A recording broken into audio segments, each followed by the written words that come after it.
Okay, and now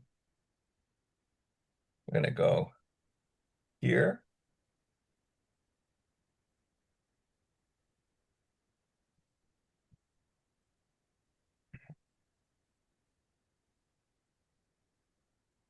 Okay, so we're picking up a lot of new people, and we're putting out a lot more videos than we ever did. So I think it's important to not get too far ahead of the curve on all this. So we're just going to stop here and just take stock of where we've been in this, and it'll just be a review for most people. But you'll see we've well, judge for yourself. Here we go. This is where we've been. So the whole point of this class is, ultimately we're trying to sort out really what's the purpose of all of this. We called it mysticism, where science, art, and spirituality meet. That's one way to put it, but the other way to put it is really, what's the point in this? Why are we even bothering to ask that question? Does that make any sense whatsoever? So here we have an opportunity in this particular lifetime that we're in to learn, to grow, and to individuate, to have new experiences we might never have had in past lives. That's great, but why would you want to do that? And so the implicit thing here is that you have a soul or a spirit that joined up at birth and leaves at death. This is really the true eternal you. However, it has only so many experiences in past lives, and you can benefit from that, but you can have new experiences in this life that it never had before to make the total even richer. And the other side to this is to try and drive toward a balance where you have your heart, mind, and love in balance with your head, mind, and that you end up meditating, and that leads you to loving yourself, loving your neighbor, and so forth. That's really a purpose that we've come up with here in doing all this. So let's see what happens when we go through this. Here's our syllabus that is still there. It's on our website. We haven't changed it. We have the first unit is we deal with foundations, where we're trying to set definitions of what's going on. Then we jump into science and mysticism in the microcosm, drawing on a lot of really great work that Ron Cowan did with all kinds of observations in the microcosm under deep meditation. And then we look at mysticism in poetry. We looked at Whitman. We looked at Emily Dickinson. We looked at uh, other poets along the way. Then we looked at religions, East and West, uh, mysticism in the East and the West. Then we spent time with Jung, and Jung was focused on archetypes that would influence everything. And he had a particular interest in synchronicity that he developed with Wolfgang Pauli. Then we looked at the macrocosm, astronomy, cosmology, and the big bounce. And then we looked at astrology, tarot, and the I Ching. The astrology being the the uh, uh, the way a different way of saying what Jung was dealing with for archetypes. Where do the archetypes come from? Well, Jung kept charts of all of his clients, natal charts, and this led him to think of the different attributes, the different personalities of his clients were shaped by uh, the the the houses that the and the stars that things were in. We looked at the labyrinth as a way for walking meditation, and then we concluded everything. So this is it. We haven't changed this in 6 years, and we've actually followed that this year. We just followed it in a different way than we did in other years. We didn't just go ka-ching, ka-ching, ka-ching, as you'll see. So we did a lot more videos this year. There was we just did one recently on the Yoga Sutras of Patanjali, and what we've been keen on here is what is the overlap between this and the Platonic ideals, the Platonic forms that Plato saw that he thought underlie everything, that is really making up everything that's around us.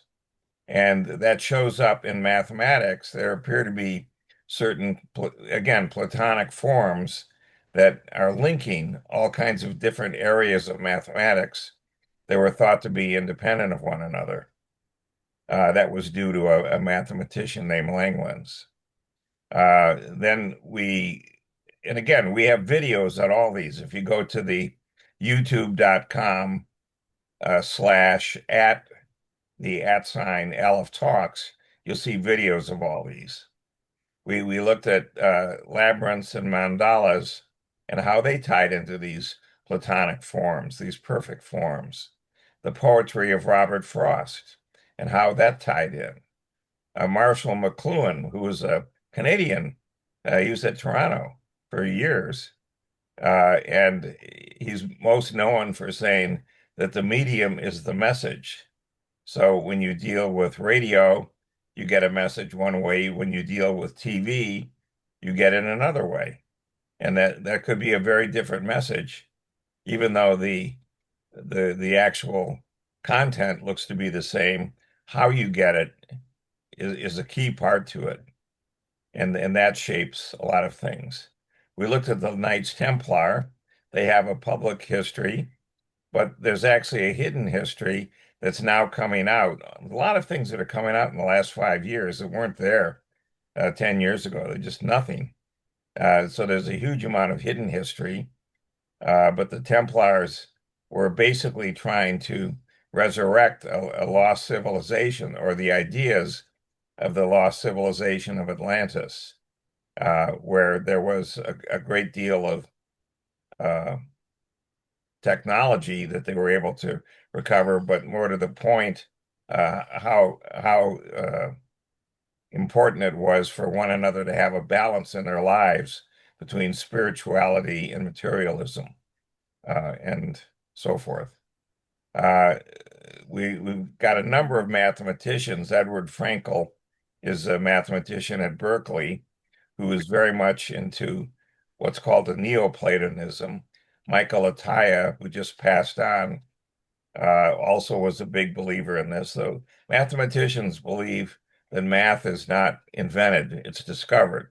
The math has been there all along, and we simply discover it. We turn the light switch on and we can see some more of the room. Then we have Carl Jung's answer to Job, and his view of how you include evil as well as good in God.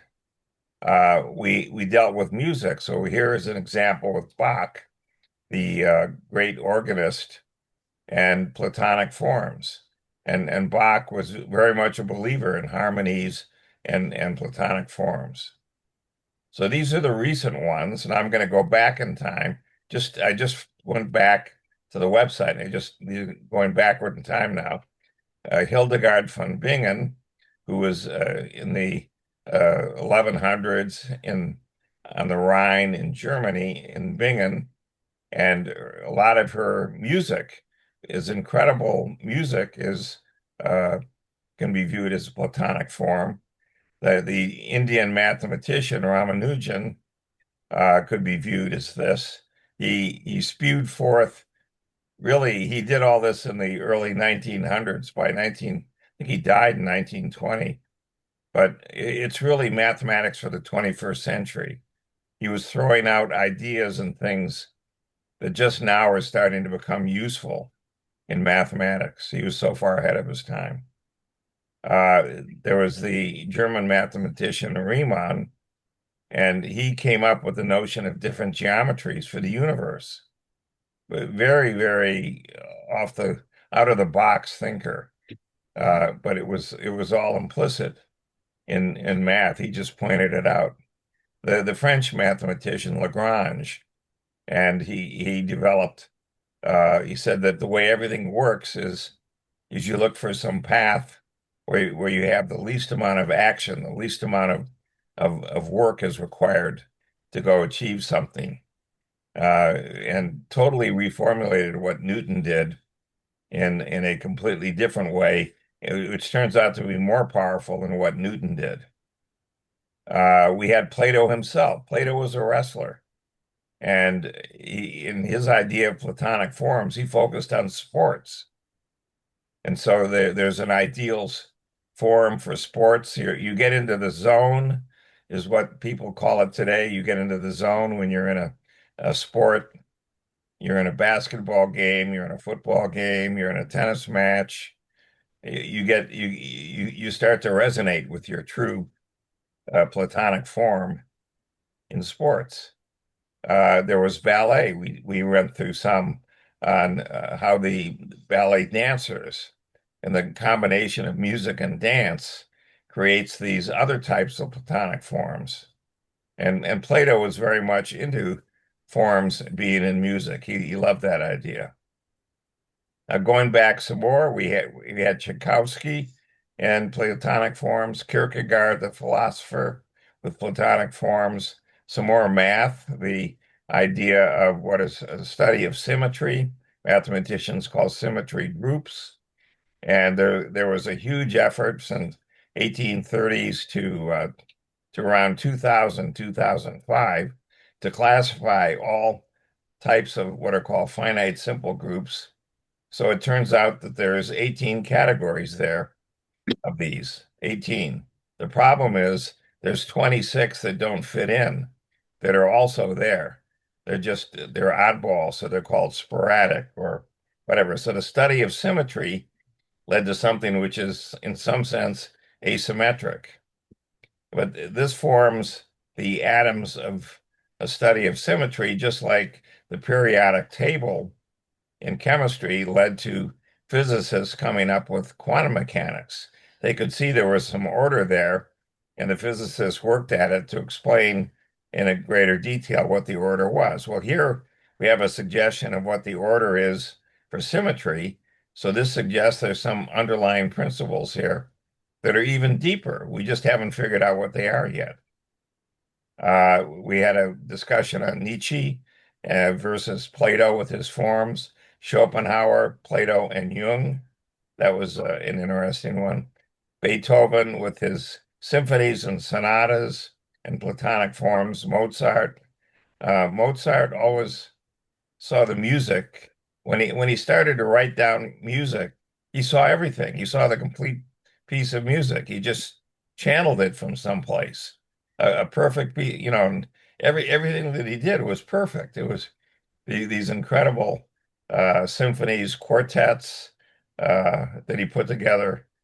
Uh, the guy that couldn't get over this was Tchaikovsky. He held Mozart in awe. He couldn't believe what Mozart had done.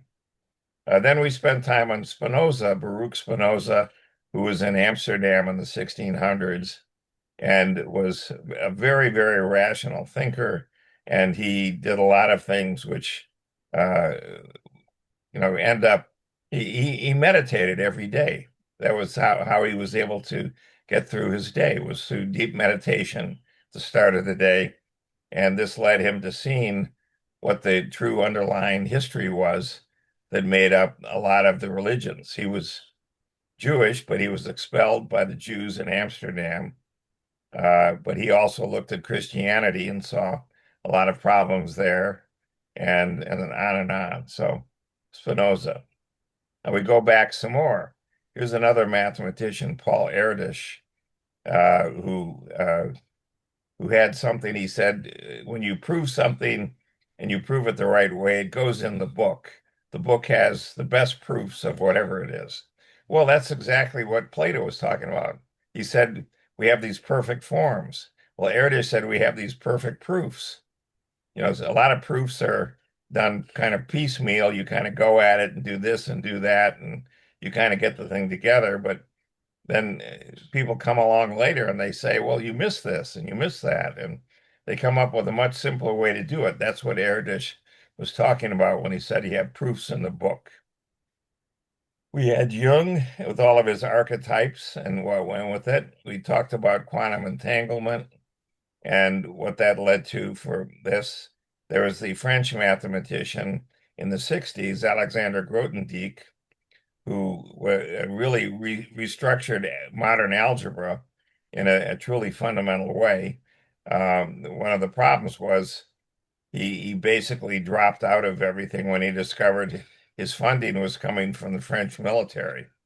And he said, I can't do this. So he just disappeared to the French Alps and was a hermit till he died. And that's all that happened. He was so hung up on perfection and what he did in algebra won him many super prizes in mathematics. Because they really were reflections of something ideal. We had Gauss, the German mathematician and physicist, and what he saw in these Platonic forms, things he discovered. Uh, we had Nietzsche versus Plato. That was interesting. Brahms with his music and very much caught up with Platonic forms. Shakespeare in his plays and poetry with Platonic forms. Now we go back in time some more. We did Goethe, the German poet and playwright. He wrote Faust, Faust Part One, Faust Part Two, The Sorrows of Young Werther, many books. People don't like his characters. They're kind of cardboard characters, but the ideas are great. You have to kind of tune out on. You don't read Goethe for character development. But Goethe developed his own theory of light and colors, and that was a reflection of his ideas on Platonic forms there. We have John Keeley, who in the 1850s, 60s, 70s, 80s developed a lot of amazing machinery. For example, he could drill through anything you can imagine. He could drill like a mile an hour. So when you're doing coal mining or any sort of mining, to go a mile an hour through anything is just incredible. But how did he do this? Well, he was a musician, and he ended up creating music that led him to do all these things. But no one else could duplicate it. I've spent a lot of time looking at him, and there's really something there. I just don't know what it is. We had Walter Russell, who was a great sculptor and painter in the 1900s, 1910 timeframe. He set up a Hotel des Artistes, which is right by Lincoln Center today. And there was a restaurant there called Cafe des Artistes, filled up with artwork from the artists. But he had a 39-day enlightenment where he just channeled what the universe was really all about, and this totally changed him. And he dropped out of painting, he dropped out of everything. Just he was trying to convince people to pay attention to his views of how the universe is put together. Same thing for Da Vinci. Da Vinci had all kinds of ideas of perfect forms, Platonic forms. There's indications that he disappeared into some cave and saw something. We don't know what he saw. The Beatles. One thing about the Beatles is they're universal. Their music seems to appeal to everybody at some level, and that they're plugged into these perfect forms that Plato was talking about. We have the mathematician Alan Turing, who developed some really fundamental ideas in how computers operate and was able to show that there's the simplest thing is what is called the halting problem. And what this is suppose I give you a computer program. How do you know that it's going to stop? Well, you say, well, all programs stop, don't they? And he showed that you couldn't answer that question. There's no way to write a program to have an algorithm that would say, yes, it's going to stop. No, it's going to stop.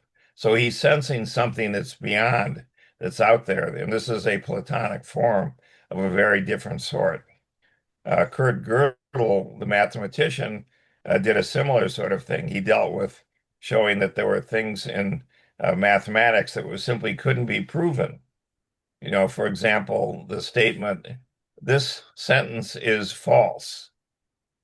Well, if it's false, then it's true. But wait a moment, if it's true, it's false. So how in the world do you resolve this? That's what Turing were dealing with. Then we had Michael Faraday and the experiments that he did that showed the true essence of what electricity and magnetism were. And this would be exactly what Plato would have done. Now we go back some more to John Milton and his poetry, looking at Einstein versus Tesla and so forth. Tesla violently objected to Einstein, saying Einstein said space and time are curved. And Tesla said, no, they're not. We have an arena, which is space and time. There's an arena, and then we fill the arena up with ether, and the ether makes things really interesting. And Einstein never bought into it. But I honestly believe Tesla was right and Einstein was wrong. But who am I? There was Newton. Newton had this idea of perfection, which he came up with. And he thought, remember, Newton did a huge amount of work in alchemy. He did more work in alchemy than he did in physics. He tried to turn lead into gold and lots of other things. So Newton was very much believing in perfection in Platonic forms. His competitor, Gottfried Leibniz, also was of the same ilk, was very active in this. When you learn languages, this is something that Noam Chomsky popularized in the 1960s. When you learn a language, apparently you're pre-wired. You end up kind of as a kid listening to things around you when you're 1 year old, 2 year old, whatever, and you're resonating with a perfect form, which is the language, whatever the language is, your native language. Um, the the thing about this is there's the language and then there's the concepts that the language is trying to convey. And so it could very well be that there's a higher level here of telepathy where I share my idea with you directly, and that's the Platonic form. And the language, though, is there. Each of us has these tools for learning a particular language. It's just a little trick. We had a survey on music and Platonic forms, how structure and harmony reflect these perfect forms, the different modes that come up in music, the different beats, the different structures of music. We had Francis Bacon, who was one of the first people to argue for a so-called scientific method, and he believed very much in Platonic forms. So did Handel. Handel was German, but he migrated to England so he could make some money with his concerts. Now we go back in time to Henry Purcell, who was before uh, Handel. So he was a musician in England, he's viewed as one of the great ones with Handel and his idea of Platonic forms. Dante Alighieri, with his poetry of the Inferno and Paradiso and Purgatorio. We looked at Tesla and what he saw here for perfection. Paul McCartney, in particular, as a musician, and what he saw for Platonic forms. McCartney has no real formal music training, but he innately knows everything, all of the perfect structures of music. He knows all of them. And that's why the Beatles' repertoire was so diverse. He took them through country western, uh, through heavy metal, uh, through blues type songs, through you name it. The Beatles tried it. They typically did it once, and then they put it on the shelf and went off to do something else. So people forget that. Then we had Plato in the cave and Shadows in the Cave, which suggested that there were the actual forms there, that the sun or the fire was showing. That was the key thing. Pythagoras, who went to Egypt and learned from the Egyptians that Egypt had been settled by colonists from Atlanta thousands of years earlier, and he discovered the hidden power of numbers, which led him to creating his school. We looked at Claude Shannon, who created what is called information theory, which we use every day in our mobile phones. It's very useful, but it was a type of a Platonic form. He was able to come up with a beautiful, ideal representation of information. What is information is what you don't know. So if I tell you something brand new, you're learning something. That's a lot of information. If I tell you same old, that isn't a lot of information. You already know it. So he exploited this to come up with some truly fundamental things, such as there's a limit in communications for how fast you can communicate. And I've pointed this out to uh, people that are communications engineers that build systems for communications. They say, "What are you talking about? I'll just crank the power up. I'll just crank up the clock rate faster, and that'll make things run faster." They can't believe there's an intrinsic limit for these channels, but there is. Now we go back some more. We had some more stuff on Bach. We went with Charles Kettering, who was one of the key people at General Motors, that he created the electric starter motor for internal combustion engine cars. So General Motors bought his company, the Dayton Electronics Company, Delco, and he became a key person at General Motors and was really a great scientist and physicist. But he created many companies as well, and he had an idea here of Platonic forms. We had the model of the nucleus due to a physicist named Moon, which was built on Platonic forms, on pyramids, tetrahedrons, squares, and on and on. Icosahedrons, dodecahedrons, and it was very thought-provoking. It's not clear that he's wrong. Then we had the what Tesla had come up with. We have the arena, which is the what we call space, has so many dimensions to it, 12 spatial dimensions that are complex, and then it's filled with an ether, a foam that fills up everything. We looked at Taoism, Confucianism, the golden flower, which Jung loved, what chakras were going on.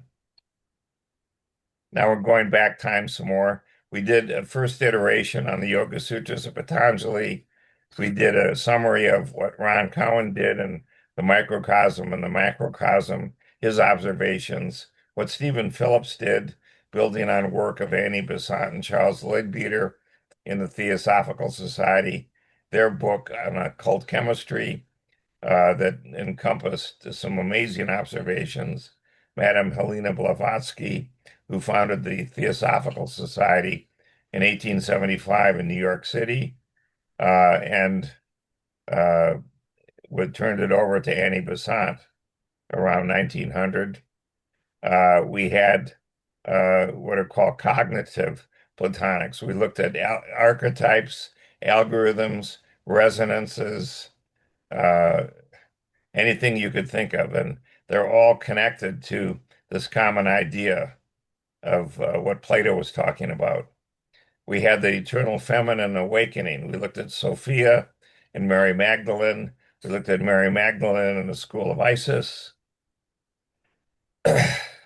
And this is now going back to the beginning. We looked at Jung and astrology, what he did, the Eleusinian mysteries in Athens, which was a festival every year, Gnosticism, what that meant, what was the lost universal spirituality that probably came out of Atlantis, the Book of Enoch, which was a piece of the Ethiopian Bible and is still there, the Pistis Sophia that Jung enjoyed, and there are different explanations for what this is all about. We looked at Hildegard von Bingen, who had mystical visions, which led her to writing all kinds of things. And then we looked at the Beatles with Platonic forms. So we're still not done. This is just this year. I'm going back in time. We dealt with music, mysticism, and the universal mind. Walt Whitman and Leaves of Grass, Mary Magdalene and Yeshua, the Lost Teachings. They were both undoubtedly married and had kids. Mary Magdalene and Yeshua, the hidden spirituality here. Emily Dickinson and how her poetry reflected Platonic forms. Rumi, the Sufi mystic, and Platonic forms. The Sufis had whirling dervishes, so they danced. We had Mary Oliver, who is a Unitarian mystic, and Emily Dickinson in mysticism and spirituality, as well as Platonic forms. We went back to Carl Jung and archetypes, more on astrology and the ancient origins there, the science behind astrology, the real origin of the universe due to Ron Cowan's observations, which show us that there was a big bounce, not a big bang. Michael Levin, who's a biologist, he argued that there's actually a blueprint of life. He says we all have it. If you're human, you have an egg and a sperm, and they combine, and then they start to split, and they split, and they split. When they get up to 200 cells or so, all of a sudden they change from all being the same type of cell. They split into bone cells, nerve cells, blood cells, skin cells, neuron cells, everything else that makes up the body. So apparently there's some resonance there between the DNA that's in the cells and these algorithms or these Platonic forms that Plato saw. And they're different that's why if you have a puppy, a dog, and they have a little baby, they end up with a baby dog. They don't end up with a baby boy, baby human boy. It's a different set of DNA that's doing it. We looked at Plato's forgotten patterns of life. There's a bunch of these. And then we looked some more at Michael Levin and what he thought of for these forms and archetypes and so forth. The key thing is this notion of resonance, that everything resonates with everything else to a greater or lesser extent. But if you tune in at the right frequency, you can really do amazing things. You can really shape things from happening here. We looked at the foundations here at the start for really what was going on in the universe. More of this stuff on Tesla versus Einstein. Uh, we looked at the lost civilization of Atlantis, which is one of many cycles. Atlantis probably was the fourth go around of Atlantis. There were three before it that failed, and there are many more before that, but they weren't Atlantis. We have the lost worlds of our solar system. What's in the asteroid belt apparently was a planet, and we had probably a number of other planets that we haven't found, but they're there. And then we started the year off. This is the kickoff. So I'm now back to the beginning. As you can see, all the different things we've covered. We have all videos for all these. And it's very different than any other year because we were able to leverage a lot of ideas that came up and to have concrete examples, particularly of this idea of resonance and Platonic forms everywhere. So it shows up everywhere around us. If you look at other people, everyone has a head, a body, two arms, two legs, 10 fingers. But if you look at a dog, the dog's got a body, a nose, a head, four legs, not anything at all like a human. Why is that? Well, this looks like what it is. It's intrinsic in what's going on in what Ron Cowan called information, the algorithms that control everything around us. So, where are we going to go now? Well, in times past, especially with Atlantis, the thinking was that there was a single spirituality. It was an integral part of daily life and it was just taken for granted.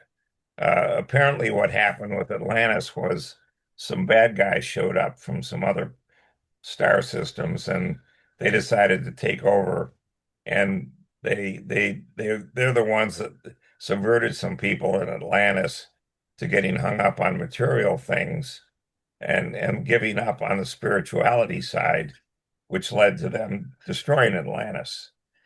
And so it goes. But today we have lots of colonies of Atlantis all over the place. Uh, and we have different modalities for what spirituality is. But it looks like we're going back to where we were in the past, where there's a single spirituality that is going to be an integral part of daily life.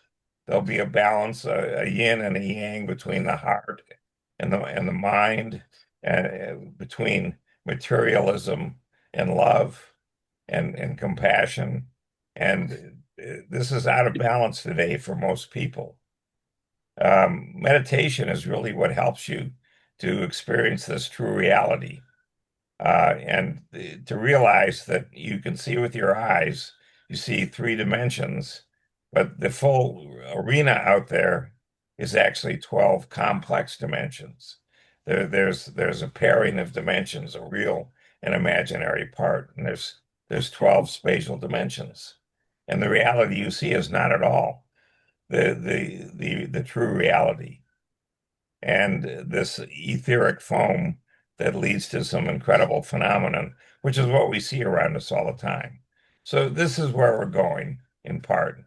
Mathematics appears to be the natural language for describing all this. We just don't know all of the mathematics yet that does the job, but we're poking around at it.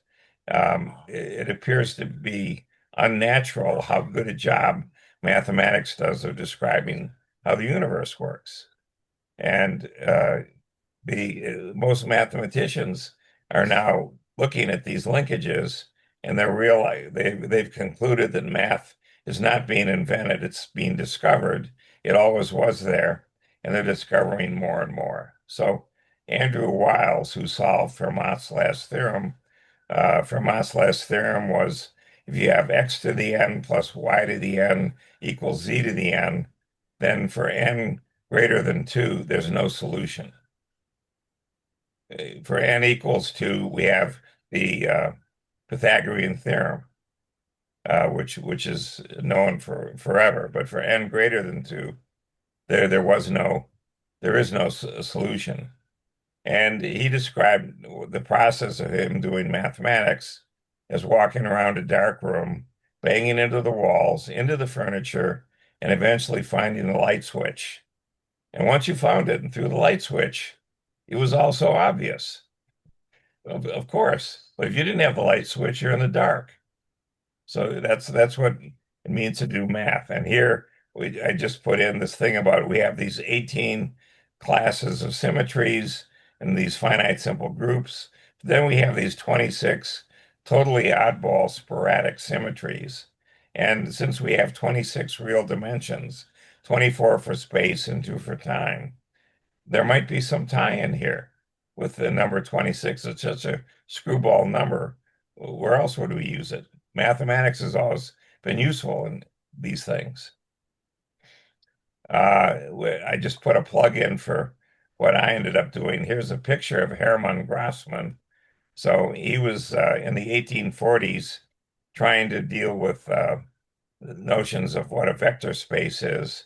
And he developed a generalization of what a gradient is, a gradient operator, where I would compute the partial derivative of a function in the x direction, in the y direction, in the z direction, and then I would have three different directions. I'd have a vector going from a scalar function. So the gradient takes a scalar and goes to a vector.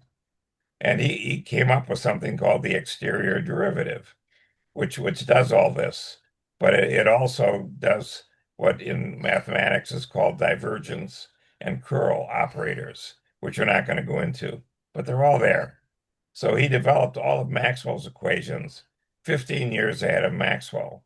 The only problem was no one could understand at all what he's doing.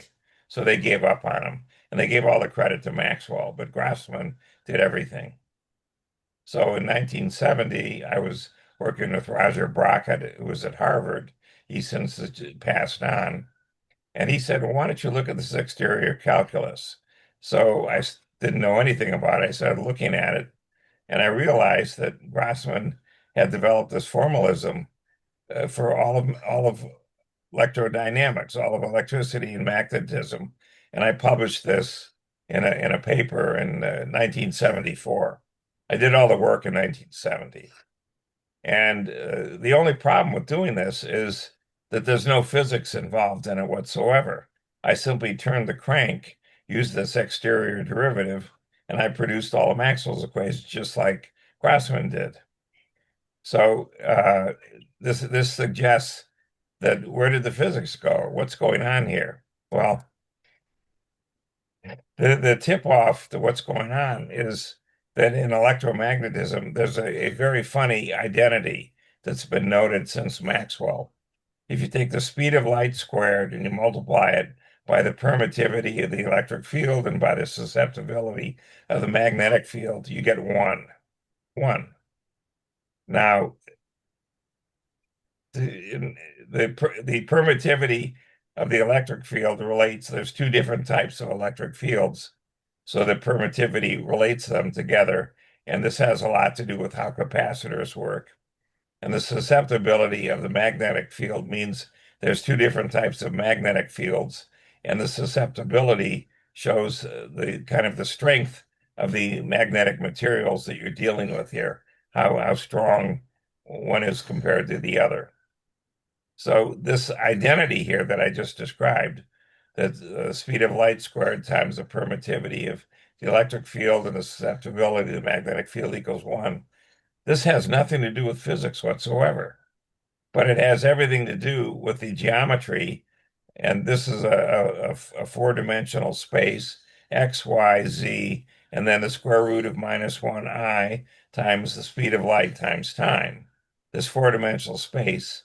And there's associated with this some symmetries due to a mathematician called Lee and a physicist called Lorentz.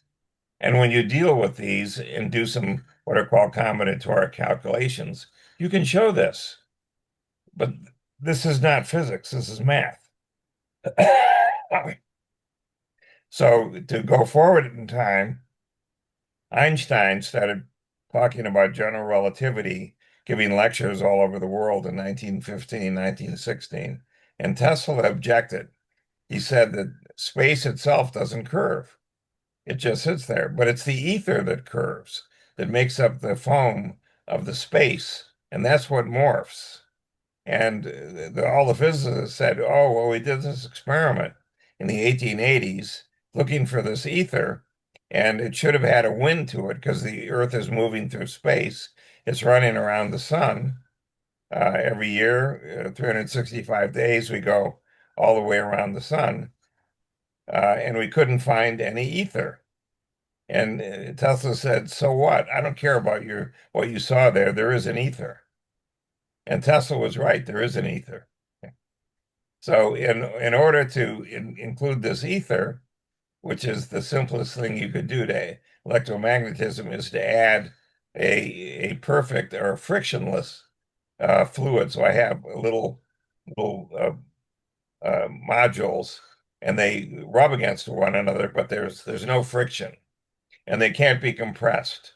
So these are the compartments of space, and we call that the ether.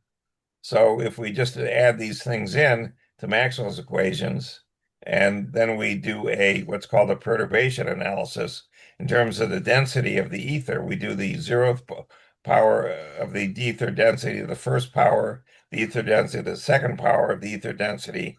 Then we come up with all of the forces that we see in physics, electromagnetism, and the strong force where like charges attract one another, like in the nucleus, where the nucleus has protons, all positively charged. They attract one another if they're close enough together.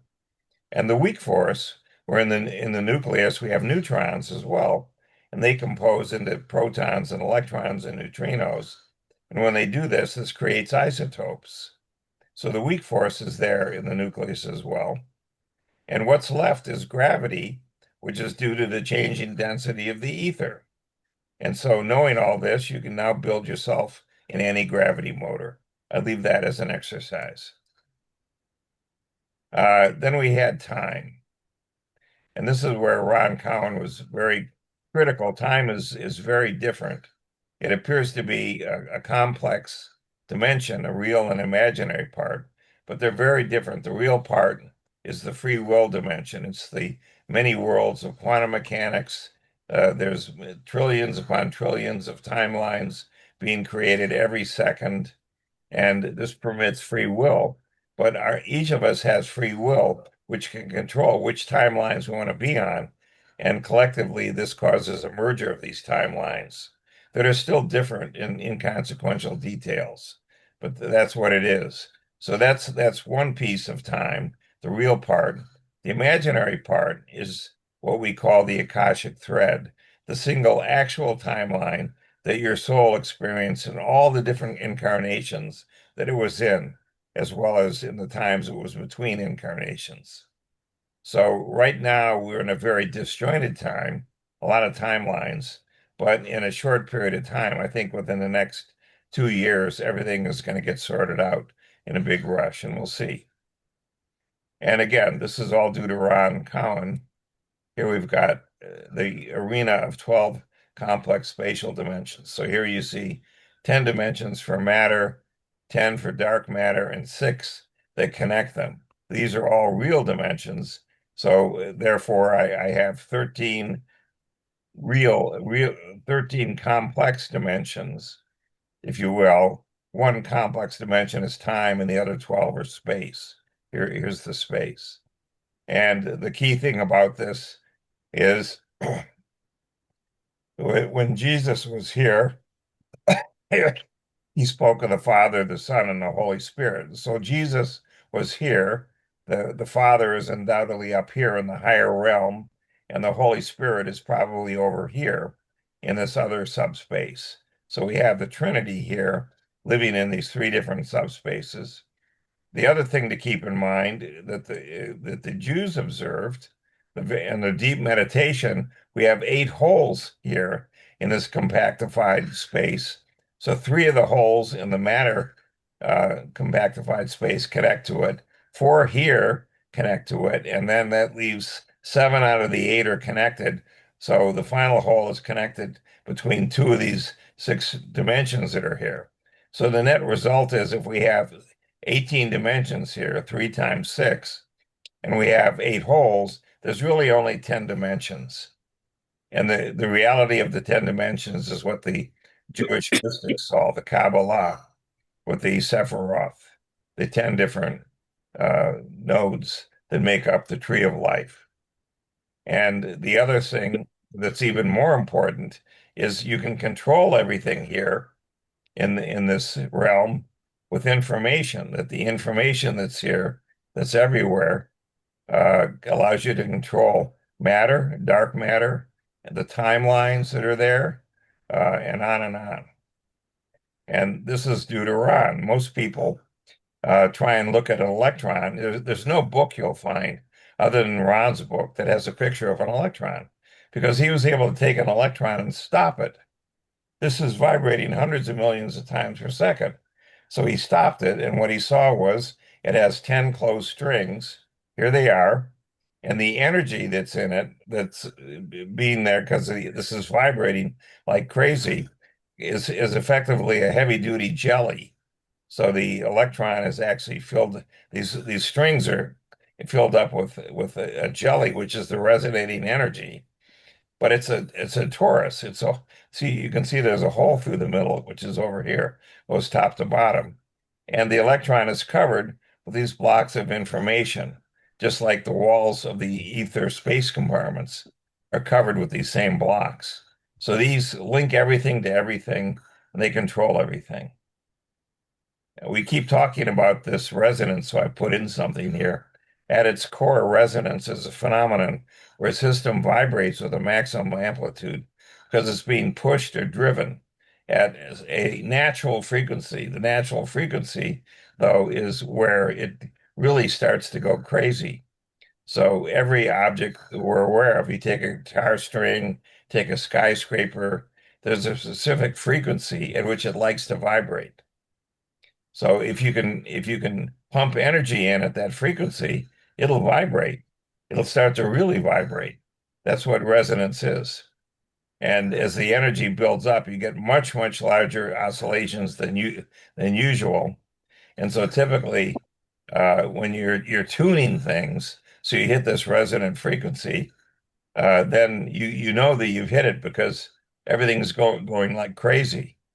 There you go.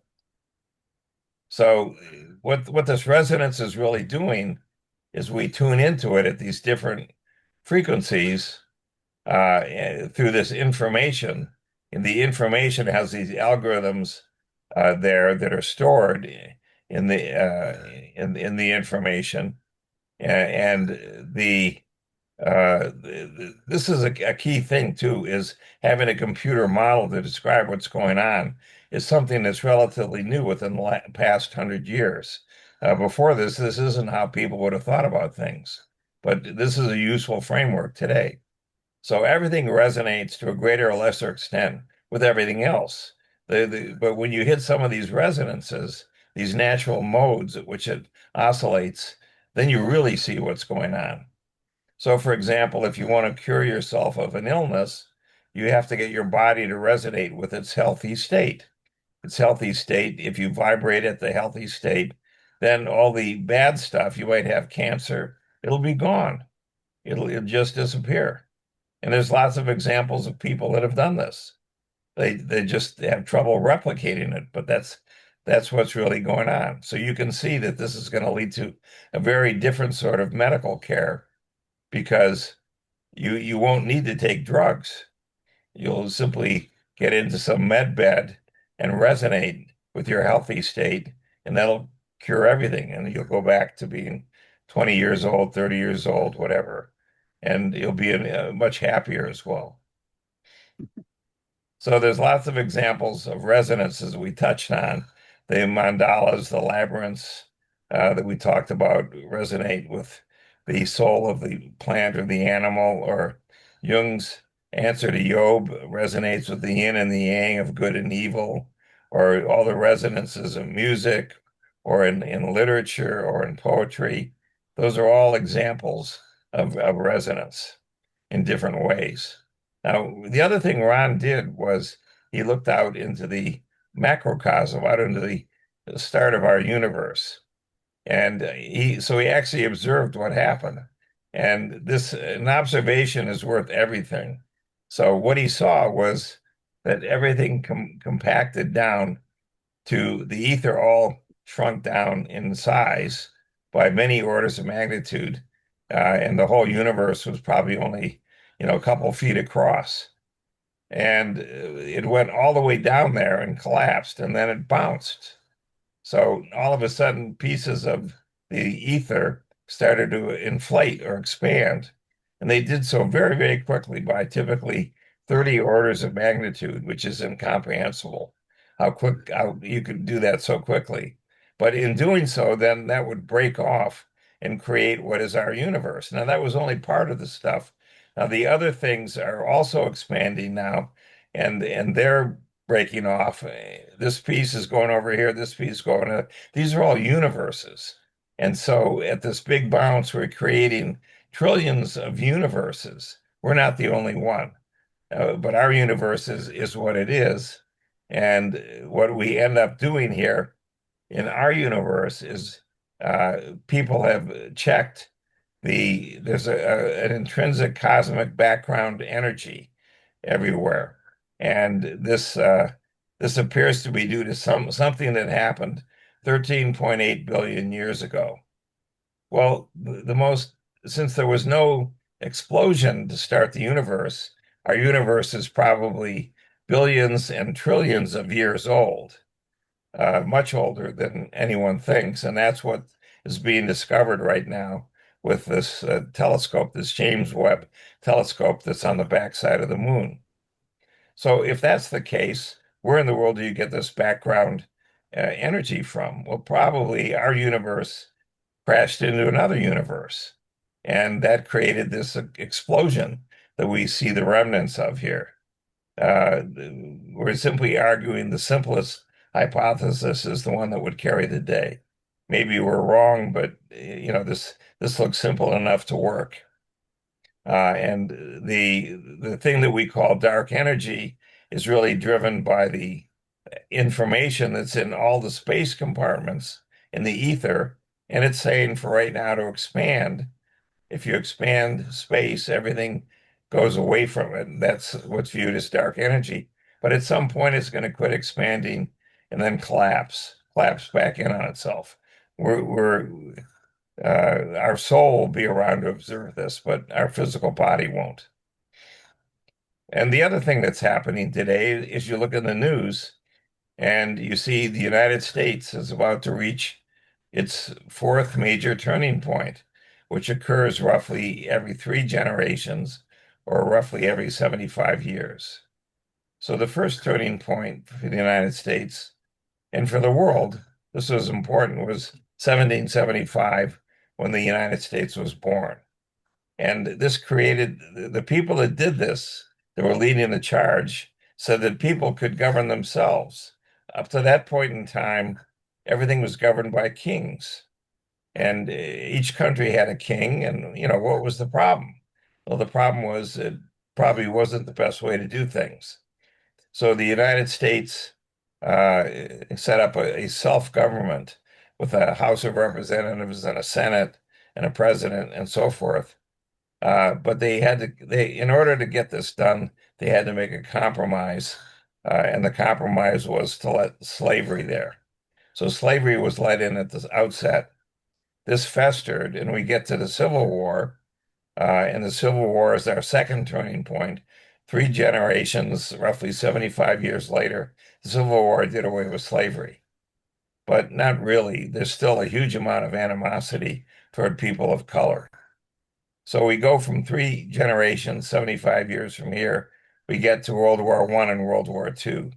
And this led to the United States becoming the dominant nation on planet Earth, which leads us to today, which is 3 generations or 75 years later, where we're raising the consciousness of one timeline to reach some level that is going to take us to where Atlantis was. And we'll probably have telepathy. We'll probably have new economic conventions. There'll be a kindler, gentler capitalism, a lot less of the fight for the almighty dollar, and a lot more compassion and balanced uh, hard head thinking. That's what we think is what is happening today. So in the glory days of Atlantis, everyone was linked with individually by telepathy. That was the common language that everyone shared everything. So when we have the story of the Tower of Babel, that was again built in Atlantis by a group of people, and the problem was that they used telepathy to build it together. They were all working together, and all of a sudden, telepathy was taken away, and they were forced to talk to one another. And they discovered they created different languages because they couldn't understand what was going on, and they gave up on building this Tower of Babel.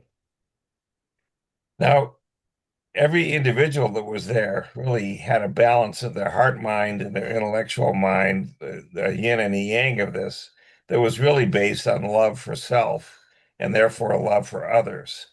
And this is going to lead to a different business model with much more emphasis on trust and on the heart. And so the problem with this is the capitalism of today leads to a very small fraction of people owning a disproportionate amount of assets. You'll typically find that, a tenth of a percent of all the people have 30, 40% of all the assets that are out there. And this is not what the case was in Atlantis. But Atlantis was attacked by some intrinsically evil enemies. That it wasn't because it was evil, it was because the evil entities wanted what Atlantis had. There was a lot of welfare, and they grabbed all that. So another key thing that's going on is that there'll be very different interpersonal social relationships. And this balance now of the heart mind with the head is going to be really the key thing for everyone, for being able to manage how you live this way. And the families and social structures are going to change to reflect this need for a higher level balance. And this spirituality is going to be an integral part of daily life for many. That's where we're heading, and it's not that far off.